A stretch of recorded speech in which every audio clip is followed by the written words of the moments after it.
Effective mass എന്ന് പറയുന്നത് സത്യം പറഞ്ഞ ഒരു കൺസെപ്റ്റ് ആണ്. ഓക്കെ, ഇഫക്റ്റീവ് മാസ് എന്ന് പറഞ്ഞാൽ അത് ജസ്റ്റ് ഒരു കൺസെപ്റ്റ് ആണ്. അത് എന്താണ്?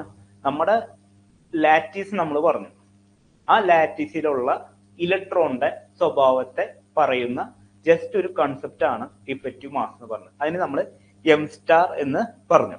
അപ്പോൾ ഈ നമ്മുടെ ഇലക്ട്രോൺ അവിടെ ഇരിക്കുമ്പോൾ ഇലക്ട്രോണ് എക്സ്റ്റേണൽ ആയിട്ടുള്ള പല ഫോഴ്സസും അതിന്റെ അടുത്ത് വരാം.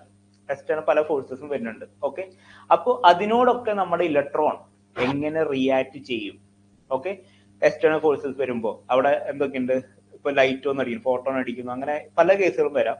അപ്പൊ ഇങ്ങനെ പല കേസുകൾ ഉണ്ടാവുമ്പോൾ എക്സ്റ്റേണൽ ഫോഴ്സസ് വരുമ്പോൾ ആ ഇലക്ട്രോൺ എന്ത് സ്വഭാവം കാണിക്കുന്നു എന്നതിനെയാണ് സത്യം പറഞ്ഞ എഫക്റ്റീവ് മാസ് എന്ന് പറയുന്നത്. ഓക്കെ, ഇനി ഞാൻ ഒരു കേസ് പറയാണ്. നമ്മുടെ പാർട്ടിക്കിൾ എഫക്റ്റീവ് മാസ് എന്ന് പറയുമ്പോൾ, അതായത് ഒരു പാർട്ടിക്കിളിന്റെ അത് രണ്ട് സ്റ്റേറ്റ് ആണ് ഉള്ളത്. ഒന്നില്ലെങ്കിൽ റെസ്റ്റ്, മിണ്ടാണ്ട് അവിടെ നിൽക്കുന്നു. രണ്ടാമത്തെ സ്റ്റേറ്റ് എന്താ? മൂവ്മെന്റ് ഉണ്ട്, മോഷൻ ഉണ്ട്. ഈ രണ്ട് കണ്ടീഷനേ ഉള്ളൂ. ഒന്നില്ലെങ്കിൽ റെസ്റ്റിലായിരിക്കും, അല്ലെങ്കിൽ മോഷനിലായിരിക്കും ആ പാർട്ടിക്കിൾ. ഈ രണ്ട് കേസ് എടുത്തെന്ന് വെച്ചാലും ഈ രണ്ട് കേസിലെ അതിന്റെ മാസ് എന്ന് പറയുന്നത് ഡിഫറെന്റ് ആയിരിക്കും. അത് ഒരു പാർട്ടിക്കിൾ റെസ്റ്റിലിരിക്കുമ്പോഴുള്ള അതിന്റെ മാസും ആ പാർട്ടിക്കിൾ മൂവ്മെന്റ് നടത്തുമ്പോഴുള്ള അതിന്റെ മാസും. ഓക്കെ, ഈ രണ്ട് കേസിലും അതിന്റെ മാസ് എന്ന് പറയുന്നത് എന്തായിരിക്കും? ഡിഫറെന്റ് ആയിരിക്കും. അതൊന്ന് മനസ്സിലാക്കി വെച്ചോ. അപ്പൊ ഒരു പാർട്ടിക്കിൾ, ആ ഒരു പാർട്ടിക്കിൾ റെസ്റ്റിലായിരുന്നു. റെസ്റ്റിലാകുമ്പോൾ അതിന് എന്ത് എനർജി ഉള്ളത്? കംപ്ലീറ്റ്ലി പൊട്ടൻഷ്യൽ എനർജി ആണുള്ളത്. ആ പാർട്ടിക്കിൾ എന്ത് ചെയ്തു? മൂവ് ചെയ്യാൻ തുടങ്ങി. മോഷനിലായെന്ന് വെച്ചാല് കംപ്ലീറ്റ് എനർജി എന്തായി? പൊട്ടൻഷ്യൽ എനർജി ഉണ്ടായിരുന്നു. മൊത്തം എന്ത് എനർജിയായി കൺവേർട്ട് ആവും? കൈനറ്റിക് എനർജി ആയിട്ട് കൺവേർട്ട് ആയി. അപ്പോൾ അങ്ങനെ വരുമ്പോൾ നമ്മുടെ എനർജി എന്ന് പറയുന്നത് ഇ എന്ന് ഞാൻ പറഞ്ഞു. ഇ എന്ന് പറഞ്ഞ എനർജിനെ നമുക്ക് എന്ത് പറയാം? ഫുൾ എന്താണ്? കൈനറ്റിക് എനർജി ആയിട്ട് മാറിയേക്കാണ്. അപ്പൊ ആ ഇക്വേഷൻ നമുക്ക് എന്ത് എഴുതാം? Half mv². കൈനറ്റിക് എനർജിന്റെ ഇക്വേഷൻ നമുക്ക് എഴുതാൻ പറ്റും. അതായത് ഈ ഒരു പാർട്ടിക്കിൾ റെസ്റ്റിൽ ഉണ്ടായിരുന്ന പൊട്ടൻഷ്യൽ എനർജി മൊത്തം എന്തായി കൺവേർട്ട് ആയി? കൈനറ്റിക് എനർജി ആയിട്ട് കൺവേർട്ട് ആയി. അപ്പോൾ ഇവിടുത്തെ എനർജി E ഹാഫ് mv² ആയിട്ട് മാറി. ഓൾസോ നമുക്ക് മൊമെന്റത്തിന് ഒരു ഇക്വേഷൻ ഉണ്ട്. മൊമെന്റം എന്ന് പറഞ്ഞാൽ എന്താണ്? m × v, mass × velocity. മൊമെന്റത്തിന് ഒരു ഇക്വേഷൻ ഉണ്ട്. അതിനെ നമുക്ക് വീണ്ടും മാറ്റി ഒരു ഇക്വേഷൻ ആക്കി നമ്മൾ കണ്ടുപിടിച്ച് വെച്ചിട്ടുണ്ട്. അതിന്റെ ഒരു ഡെറിവേഷൻ കാര്യങ്ങളൊക്കെ ഉണ്ട്. നമ്മൾ നേരിട്ട് ഇക്വേഷനിലേക്ക് പോവാണ്. അതിനെ നമ്മൾ h-k എന്നാണ് പറയാ. h-k. ഈ h എന്ന് പറഞ്ഞാൽ നമുക്കറിയാം പ്ലാങ്ക്സ് കോൺസ്റ്റന്റ് ആണ്. ഓക്കെ, h എന്ന് പറഞ്ഞാൽ പ്ലാങ്ക്സ് കോൺസ്റ്റന്റ് ആണ്. ഈ h- എന്ന് പറഞ്ഞാൽ റെഡ്യൂസ്ഡ് പ്ലാങ്ക്സ് കോൺസ്റ്റന്റ് ആണ്. ഓക്കെ, റെഡ്യൂസ്ഡ് പ്ലാങ്ക്സ് കോൺസ്റ്റന്റ് എന്ന് വെച്ചാൽ പ്ലാങ്ക്സ് കോൺസ്റ്റന്റ് ഏതാണ്? ജൂൾസിലാണ് നമ്മൾ മെൻഷൻ ചെയ്യാറ്. ഇവിടെ നമ്മൾ മെൻഷൻ ചെയ്യുന്നത് എന്താണ്? ഇലക്ട്രോൺ വോൾട്ടിലാണ് മെൻഷൻ ചെയ്യുന്നത്. അതുകൊണ്ടാണ് നമ്മൾ h- എന്ന് വിളിച്ചത്. അല്ലാണ്ട് അതിൽ വേറെ ഒന്നുമില്ല. പിന്നെ ഉള്ളത് k എന്ന് പറഞ്ഞാൽ എന്താണ്? മൊമെന്റം ഓർ പ്രൊപ്പഗേഷൻ കോൺസ്റ്റന്റ് ആണ്. ഓക്കെ, k എന്ന് പറഞ്ഞാൽ മൊമെന്റം ആണ്. അപ്പൊ ഇത്ര കിട്ടി കഴിഞ്ഞു വെച്ചാൽ നമുക്ക് എന്ത് ചെയ്യാം? P എന്താണ്? mv hk എന്നാണ്. അപ്പൊ ഇത് നമുക്ക് നമ്മുടെ ഇക്വേഷനിക്ക്, നമ്മൾ ഈ പറഞ്ഞ ഈ ഒരു ഇക്വേഷനിക്ക് നമ്മൾ സബ്സ്റ്റിറ്റ്യൂട്ട് ചെയ്യുകയാണെങ്കിൽ നമുക്ക് ഈ ഇക്വേഷൻ എങ്ങനെ എഴുതാൻ പറ്റും? E = 1/2 h² k² / m എന്ന് പറഞ്ഞിട്ട് നമുക്ക് എഴുതാൻ പറ്റും. Okay, energy E = 1/2 h² k² / m എന്ന് പറഞ്ഞിട്ട് നമുക്ക് ഇവിടെ എടുക്കാൻ പറ്റും. ഓക്കെ, ഇത് നമ്മുടെ ആ ഒരു എഫക്റ്റീവ് മാസിന്റെ ഡെറിവേഷൻ, ചെറിയൊരു ഡെറിവേഷൻ ആണ്.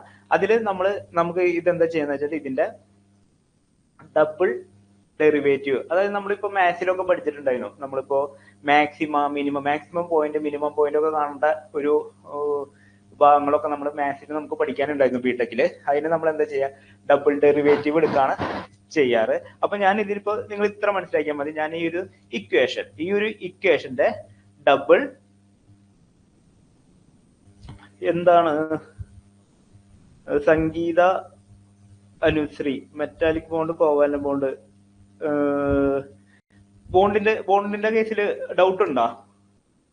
അതിന് ഞാനിപ്പോഴും ശ്രദ്ധിച്ച് മെറ്റാലിക് ബോണ്ടിങ്ങും കോവാലന്റ് ഇട്ടിട്ടുണ്ട്. കോവാലന്റ് ബോണ്ട് നമ്മുടെ ഇതിന്റെ കേസിലാണ്, നമ്മുടെ സെമി കണ്ടക്ടറിന്റെ കേസിലാണ് നമ്മൾ കോവാലന്റ് ബോണ്ടിങ് വരുന്നത്. കോവാലന്റ് ബോണ്ടിങ് എന്ന് വെച്ചാൽ എന്താണ്? ഈ ഇലക്ട്രോൺസിനെ ഷെയർ ചെയ്യാണ് ചെയ്യണം, അല്ലെ? നമ്മുടെ ഇപ്പൊ ആറ്റം എടുത്തു, ഇപ്പൊ സിലിക്കൺ തന്നെ എടുത്തു നോക്കി. സിലിക്കൺ എന്താ ചെയ്യണ? നമ്മുടെ ഒരു സിലിക്കൺ എടുത്തു. സിലിക്കണിന്റെ ഔട്ടർ മോസ്റ്റ് എന്താണ്? 4 ഇലക്ട്രോൺ ആണ്. അപ്പൊ ഈ ഔട്ടർ മോസ്റ്റ് എല്ലാം 4 ഇലക്ട്രോൺ ആയതുകൊണ്ട് ഇതിന്റെ സ്വഭാവം എന്താണ്? 8 ഇലക്ട്രോൺ ആക്കണം. സ്റ്റേബിൾ ആവണമെങ്കിൽ ഔട്ടർ മോസ്റ്റിൽ 8 ഇലക്ട്രോൺ ആവണം. പക്ഷെ ഇവിടെ 4 ഇലക്ട്രോൺ ഉള്ളൂ. അപ്പൊ അവിടെ എന്താ ചെയ്യാന്ന് വെച്ചാല് ഇതിന്റെ ചുറ്റും വേറെ ആറ്റംസ് സിലിക്കൺ ഉണ്ടാവുമല്ലോ. അപ്പൊ ഇവിടെ വേറൊരു സിലിക്കൺ ഉണ്ട്, ഇവിടെ വേറൊരു സിലിക്കൺ ഉണ്ട്, ഇവിടെ വേറൊരു സിലിക്കൺ ഉണ്ട്, ഇവിടെ ഒരു സിലിക്കൺ ഉണ്ട്. ഇങ്ങനെ കേസ് ഈ സിലിക്കണൊക്കെ ചുറ്റും 4 ഇലക്ട്രോൺ ഇങ്ങനെ നിൽക്കുന്നുണ്ട്. ഓക്കെ, ഈ ഇലക്ട്രോൺസിന്റെ ഇടയിലും ഇങ്ങനെ ഇലക്ട്രോൺസ് നിൽക്കുന്നുണ്ട്. അപ്പോ ഇതിന് രണ്ടിനും ഈ സിലിക്കണും സ്റ്റേബിൾ ആവണം, ഈ സിലിക്കണും സ്റ്റേബിൾ ആവണം, ഈ എല്ലാ സിലിക്കണും സ്റ്റേബിൾ ആവണം. അപ്പൊ ഇവരെന്ത് ചെയ്യുന്ന വെച്ചാല് ഈ സിലിക്കണിന്റെ ഈ ഇലക്ട്രോണും ഈ സിലിക്കണിന്റെ ഈ ഇലക്ട്രോണും തമ്മിൽ ഇങ്ങനെ ഷെയർ ചെയ്യും.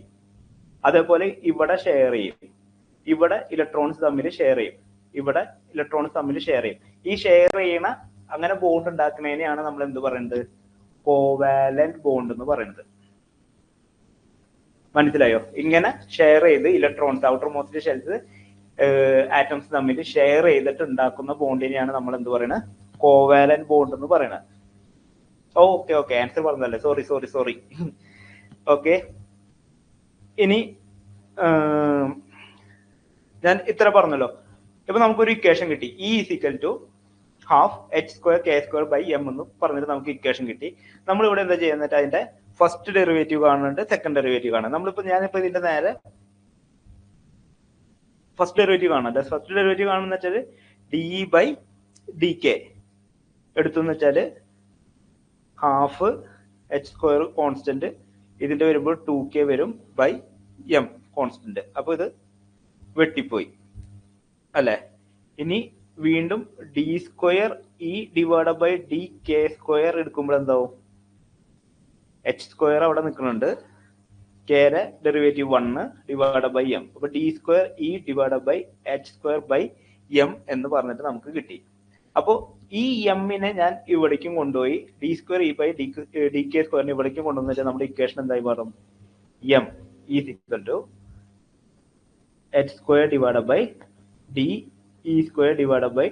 h²/dE²/dk² എന്ന് പറഞ്ഞ് കിട്ടും. ഈ എമ്മിനെ ഞാൻ എം സ്റ്റാർ എന്ന് വിളിക്കുന്നുണ്ട്. ഈ എം സ്റ്റാർ ആണ് നമ്മുടെ എന്ത്? എഫക്റ്റീവ് മാസ് എന്ന് പറയുന്നത്. അപ്പോ m star is equal to h²/dE²/dk² എന്ന് പറയുന്നത്. ഇങ്ങനെ ഒരു ഇക്വേഷൻ നമുക്ക് എഫക്റ്റീവ് മാസിന് കിട്ടുക മാത്രമല്ല, ഈ ഒരു ഇക്വേഷൻ റിസംബിൾ ചെയ്യുന്നത് എന്തിനാണെന്ന് വെച്ചാൽ ഒരു പാരാബോളിക് സ്ട്രക്ചറിനെയാണ് റിസംബിൾ ചെയ്യുന്നത്. ഓക്കെ, ഈ ഒരു ഇക്വേഷൻ എന്ന് പറയുന്നത് എന്താണ്? ഒരു പാരാബോളിക് സ്ട്രക്ചർ ആണ്. അതിലെ ഈ h² കോൺസ്റ്റന്റ് മാറ്റി നമ്മൾ 1/dE²/dk² ഇല്ലേ, അതാണ് നമ്മുടെ പാരാബോളയുടെ എന്ത്? കർവേച്ചർ ആയിട്ട് വരുന്നത്. പാരാബോളയുടെ കർവേച്ചർ എന്ന് പറയുന്നത് എന്താണ്? 1/dE²/dk² ആണ് അതിന്റെ കർവേച്ചർ. ഈ ഒരു ഇക്വേഷൻ തരുന്നത് എന്താണ്? പാരാബോളിക് സ്ട്രക്ചർ ആണ്. ഡെറിവേറ്റീവ് കണ്ടു. നമ്മൾ ഇക്വേഷൻ എടുത്തത് ഒന്നുമില്ല, കൈനറ്റിക് എനർജി ഇക്വേഷൻ എടുത്തു, മൊമെന്റത്തിന്റെ ഇക്വേഷൻ എടുത്തു, രണ്ടും കൂടി മൊമെന്റത്തിന്റെ ഇക്വേഷൻ എടുത്ത് നമ്മൾ നേരെ കൈനറ്റിക് എനർജി ഇക്വേഷനിൽ പ്ലേസ് ചെയ്തു. അതിന്റെ ഫസ്റ്റ് ഡെറിവേറ്റീവ് കണ്ടു, സെക്കൻഡ് ഡെറിവേറ്റീവ് കണ്ടു, നമുക്ക് നേരിട്ട് ഇക്വേഷൻ കിട്ടി. ഒന്ന് റീപ്ലേസ് ചെയ്തപ്പോഴേക്കും നമുക്ക് എന്തായി? എഫക്റ്റീവ് മാസ് കിട്ടി. അപ്പൊ ഇതാണ് നമ്മുടെ എഫക്റ്റീവ് മാസ് വരുന്നത്. ഈ എഫക്റ്റീവ് മാസിന്റെ ഇക്വേഷൻ എന്തിനാണ് കാണിച്ചിരുന്നത്? പാരാബോളിക് സ്ട്രക്ചറിനെയാണ് കാണിക്കുന്നത്. അപ്പൊ അതിൽ നിന്ന് നമ്മൾ ആ കോൺസ്റ്റന്റ് മാറ്റി ബാക്കിയുള്ള ടൈംസ് എടുത്താൽ നമുക്ക് എന്ത്? അതിന്റെ കർവേച്ചർ നമുക്ക് കിട്ടിയിട്ടുണ്ട്. ഇനി നമ്മൾ പറയുന്ന 2 പോയിന്റ് എന്ന് പറയുന്നത്, ഒന്ന്, ഇത് മറ്റേ മാത്സിൽ നമ്മൾ പഠിച്ചിട്ടുള്ള സംഭവമാണ്. നമ്മൾ ഈ dE²/dk² എന്ന് പറയുന്നത് പോസിറ്റീവ് ആണെങ്കിൽ, ഓക്കെ, ഇതെന്തായിരിക്കും? മിനിമ ആയിരിക്കും. ഇത് ഞാൻ ഗ്രാഫ് വരയ്ക്കുമ്പോൾ നിങ്ങൾക്ക് കൃത്യമായിട്ട് മനസ്സിലാവും. അടുത്തത് dE²/dk² എന്ന് പറയുന്നത് നെഗറ്റീവ് ആണെങ്കിൽ അതെന്താണ്? മാക്സിമ ആയിരിക്കും. ഈ മിനിമ മാക്സിമ എന്ന് പറയുന്ന കൺസെപ്റ്റ് എന്താണെന്ന് വെച്ചാൽ നമുക്ക് ഈ പറഞ്ഞ പാരബോള ഇങ്ങനെയും വരാം ഇങ്ങനെയും വരാം അല്ലെ. അപ്പൊ ഈ ഒരു പാരബോള വെച്ചിട്ട് ഇതാണ് അതിന്റെ മാക്സിമ എന്ന് പറയുന്നത്. ഈ ഒരു പാരബോളിനെ കൺസിഡർ ചെയ്യുമ്പോൾ ഈ ഒരു പോയിന്റ് ആണ് അതിന്റെ മിനിമ എന്ന് പറഞ്ഞ് വരുന്നത്. ഇത്രയുള്ള സംഭവം. അപ്പോ ഇത് നമുക്ക് ഇതിന്റെ പടം വരയ്ക്കണം. അപ്പോ D square by D K square is equal to positive ആണെങ്കിൽ അതെന്തായിരിക്കും? മിനിമ ആയിരിക്കും. അപ്പോ എം സ്റ്റാർ നമ്മുടെ M star D square by D K square positive ആണെങ്കിൽ D square by D K square positive ആണെന്നിട്ട് നമ്മുടെ എം സ്റ്റാർ എന്തായിരിക്കും? അവിടെ എം സ്റ്റാർ എന്ന് പറയുന്നതും പോസിറ്റീവ് ആയിരിക്കും അല്ലെ. എം സ്റ്റാർ എന്ന് പറയുന്നത് അവിടെ പോസിറ്റീവ് ആയിരിക്കും. ഇനി D E square by D K square negative ആണെങ്കിൽ എം സ്റ്റാറിന്റെ വാല്യൂ എന്തായിരിക്കും? എം സ്റ്റാർ എന്ന് പറയുന്നത് നെഗറ്റീവ് ആയിരിക്കും. ഓക്കെ അല്ലേ? ഇനി നമ്മൾ ഇതിന്റെ പടം വരയ്ക്കാം. അപ്പൊ നമുക്ക് ഈ ഒരു സംഭവം നമുക്ക് മനസ്സിലാവുന്നത് ഈ നെഗറ്റീവ് എന്നതുകൊണ്ട് എന്താ ഉദ്ദേശിക്കുന്നത്? മാസ് ഒരിക്കലും നമുക്ക് നെഗറ്റീവ് ആവാൻ പറ്റില്ലല്ലോ. ഇവിടെ പറയുന്നത് ഡിഫറൻഷ്യൽ മാസ് ആണ് പറയുന്നത്. കമ്പാരിസൺ വെച്ച് നോക്കുമ്പോൾ ഇപ്പോ M1 മൈനസ് M2 എന്ന് പറയുമ്പോൾ കമ്പയർ ചെയ്യുമ്പോൾ കുറവാണ്. ഓക്കെ, അങ്ങനെയാണ് നെഗറ്റീവ് വരുന്നത്. മനസ്സിലായില്ലേ? അല്ലാണ്ട് മാസ് നെഗറ്റീവ് ആണെന്നുള്ള ഒരു അർത്ഥം അവിടെ വരുന്നില്ല. ഓക്കെ, ഇനി നമ്മൾ എന്താണെന്ന് വെച്ചാല് ഈ ഒരു ഇക്വേഷന് M star is equal to H square divide by D E square by D K square ആണെന്ന് നമ്മൾ പറഞ്ഞു. അപ്പൊ ഇതിൽ നിന്ന് നമുക്ക് മനസ്സിലാവുന്ന മെയിൻ ആയിട്ടുള്ള രണ്ട് കാര്യങ്ങൾ എന്താണ്? M star effective mass is inversely proportional to d1 by d e square divided by d k square. d e square divided by d k square എന്ന് പറഞ്ഞാൽ എന്താണെന്ന് നമ്മൾ പറഞ്ഞേക്കണേ? അത് കർവേച്ചർ ആണെന്ന് പറഞ്ഞേക്കണേ. ഡി ഇ എന്നല്ല പറയണേ. ഡി ഇ എന്ന് പറഞ്ഞാൽ എന്താണ്? എനർജിയാണ്. അപ്പൊ എഫക്റ്റീവ് മാസ് എന്ന് പറയുന്നത് എന്താണ്? ഇൻവേഴ്സ്ലി പ്രൊപ്പോർഷണൽ ടു എനർജിയാണ്. ഈ ഒരു ഇക്വേഷൻ നമ്മൾ അപ്ലൈ ചെയ്യും. മനസ്സിലാക്കി വെച്ചാൽ എഫക്റ്റീവ് മാസ് എടുക്കുകയാണെന്ന് വെച്ചാൽ അത് ഇൻവേഴ്സ്ലി പ്രൊപ്പോർഷണൽ ടു എന്താണ്? എനർജി ആണ്. ഓക്കെ അല്ലേ? ക്ലിയർ അല്ലേ? ഡൗട്ട് ഇല്ലല്ലോ?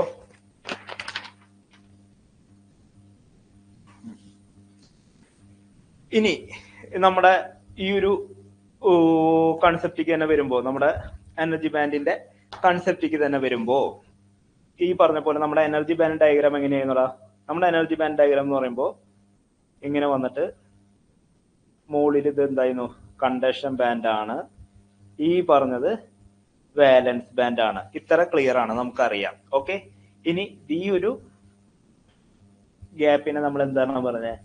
എനർജി ഗ്യാപ്പ് EG ആയിട്ട് നമ്മൾ ഓൾറെഡി പറഞ്ഞിട്ടുണ്ട്. ഇനി നമ്മൾ വേണ്ടത് എന്താണെന്ന് വെച്ചാല് നമ്മുടെ കണ്ടക്ഷൻ ബാൻഡിൽ എന്താണ് ഉള്ളത്? കണ്ടക്ഷൻ ബാൻഡിലാണ് നമ്മുടെ ഇലക്ട്രോൺ ഉള്ളത്, വാലൻസ് ബാൻഡിലാണ് നമ്മുടെ ഹോൾ ഉള്ളത്. കൺസെപ്റ്റ് ക്ലിയർ അല്ലേ? അടുത്തത് നമുക്ക് ഈ ഒരു പോയിന്റ് ഉണ്ട്. ഇവിടെ ഈ ഒരു പോയിന്റ് അല്ലെ. ഇതെന്താ? കണ്ടക്ഷൻ ബാൻഡ് ഇവിടെ നിന്നാണ് സ്റ്റാർട്ട് ചെയ്യണത് അല്ലെ. ഇവിടെ നിന്നാണ് നമ്മുടെ കണ്ടക്ഷൻ ബാൻഡ് സ്റ്റാർട്ട് ചെയ്യുന്നത്. കണ്ടക്ഷൻ ബാൻഡ് ഇവിടെ നിന്നാണ് സ്റ്റാർട്ട് ചെയ്യുന്നത്. വാലൻസ് ബാൻഡ് ഇവിടെയാണ് അവസാനിക്കുന്നത്. ഏറ്റവും ഹയസ്റ്റ് എനർജിയാണ് വാലൻസ് ബാൻഡിന്റെ ഏറ്റവും ഹയസ്റ്റ് എനർജിയാണ്. അതിന് നമ്മൾ EV എന്ന് വിളിച്ചു. ഇവിടെ നമ്മൾ EC എന്നും വിളിച്ചു. അപ്പോ EC എന്ന് പറഞ്ഞാൽ എന്താണ്? EC എന്ന് പറഞ്ഞ പോയിന്റ് എന്താണ്? Minimum conduction band energy. Minimum conduction CB energy.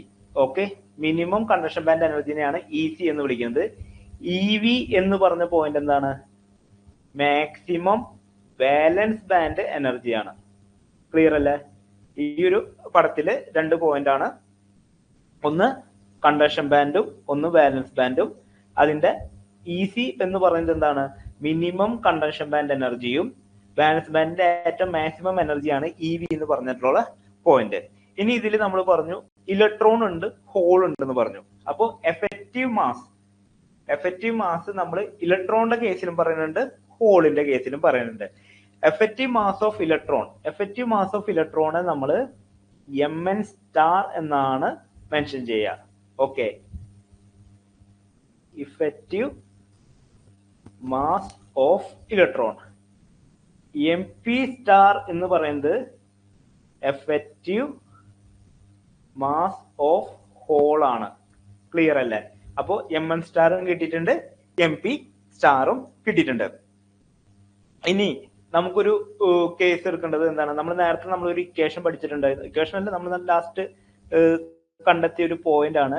അതായത് effective mass is inversely proportional to energy എന്ന് നമ്മൾ ഓൾറെഡി പറഞ്ഞിട്ടുണ്ടായിരുന്നു അല്ലെ.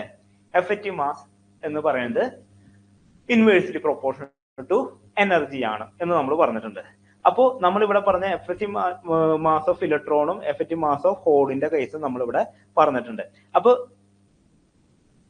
ഇലക്ട്രോണിന്റെ കേസിലും ഇലക്ട്രോണിന്റെ കേസിലും ഹോളിന്റെ കേസിലും വരുമ്പോ ഈ ഹോൾ എവിടെയാണ് കിടക്കുന്നത്? ഹോള് കിടക്കുന്നത് വാലൻസ് ബാൻഡിലാണ്. ഹോള് എവിടെയാണ് കിടക്കുന്നത്? വാലൻസ് ബാൻഡിലാണ് ഹോള് കിടക്കുന്നത്. ഇലക്ട്രോൺ എവിടെയാണ് കിടക്കുന്നത്? ഇലക്ട്രോൺ കിടക്കുന്നത് നമ്മുടെ കണ്ടക്ഷൻ ബാൻഡിലാണ്. ഓക്കെ, ഇനി നമ്മൾ ഇതിന്റെ എനർജി വെച്ച് നോക്കുമ്പോൾ ഹോള് കിടക്കുന്നത് എവിടെയാണ്? വാലൻസ് ബാൻഡില്. ഇലക്ട്രോൺ കിടക്കുന്നത് എവിടെയാണ്? കണ്ടക്ഷൻ ബാൻഡില്. അപ്പൊ ഇതിന്റെ എനർജി നമ്മൾ നോക്കുക, വാലൻസ് ബാൻഡിലാണോ കണ്ടക്ഷൻ ബാൻഡിലാണോ എനർജി കൂടുതൽ? എനർജി കുറവ് വാലൻസ് ബാൻഡിലാണ്. വാലൻസ് ബാൻഡിലുള്ള ഇലക്ട്രോണ് എനർജി കിട്ടിക്കഴിയുമ്പോൾ ഹയർ എനർജിക്ക് പോകുന്നതാണ് കണ്ടക്ഷൻ ബാൻഡ് അല്ലെ. അപ്പൊ അങ്ങനെ നോക്കുമ്പോൾ എനർജി കുറവുള്ളത് എവിടെയാണ്? വാലൻസ് ബാൻഡിലാണ് എനർജി കുറവ്, കണ്ടക്ഷൻ ബാൻഡിന് എനർജി കൂടുതലാണ്. അപ്പൊ നമ്മൾ ഇവിടെ നോക്കുമ്പോൾ എനർജി കൂടുതൽ എനർജി ഉള്ളത് എവിടെയാണ്? കണ്ടക്ഷൻ ബാൻഡിലാണ്. കുറവുള്ളത് എവിടെയാണ്? കുറവ് വാലൻസ് ബാൻഡിലാണ്. അങ്ങനെയാണെങ്കിൽ നമ്മൾ ഇവിടെ അപ്ലൈ ചെയ്യുമ്പോൾ വാലൻസ് ബാൻഡിലുള്ളത് എന്താണ്? വാലൻസ് ബാൻഡിൽ എന്താ ഉള്ളത്? ഹോൾ ആണുള്ളത് അല്ലെ. അപ്പോ അവിടുത്തെ ഹോളിന്റെ എഫക്റ്റീവ് മാസ് ഈ ഒരു ഇക്വേഷനിൽ നമ്മൾ സബ്സ്റ്റിറ്റ്യൂട്ട് ചെയ്യുമ്പോൾ ഈയുടെ വാല്യൂ കുറവാണെങ്കിൽ എം സ്റ്റാർ കൂടും, ഈയുടെ വാല്യൂ കൂടുതലാണെന്ന് വെച്ചാൽ എം സ്റ്റാർ കുറയും ആണല്ലോ. അപ്പൊ ഇവിടെ എനർജി കുറവ് എവിടെയാ? വാലൻസ് ബാൻഡിൽ എന്താ ഉള്ളത്? നമ്മുടെ ഹോൾ ആണുള്ളത്. അപ്പോ MP സ്റ്റാറിന്റെ വാല്യൂ ആണ് കൂടുതൽ Mn സ്റ്റാറിനേക്കാളും. മനസ്സിലായില്ലേ? അതായത് effective mass of hole is higher than effective mass of electron. അത് നമ്മൾ ഇതിൽ നിന്ന് ആദ്യമേ പ്രൂവ് ചെയ്ത് വെച്ചു. ക്ലിയർ അല്ലേ? സിമ്പിൾ ആയിട്ട് നമ്മൾ പറഞ്ഞില്ലേ. അതായത് എഫക്റ്റീവ് മാസ് എന്ന് പറയുന്നത് ഇൻവേഴ്സ്ലി പ്രൊപ്പോർഷണൽ ടു എനർജി ആണ്. ഓക്കെ, നമ്മുടെ വാലൻസ് ബാൻഡിൽ എനർജി കുറവും കണ്ടക്ഷൻ ബാൻഡിൽ എനർജി കൂടുതലുമാണ്. അതും നമുക്കറിയാം.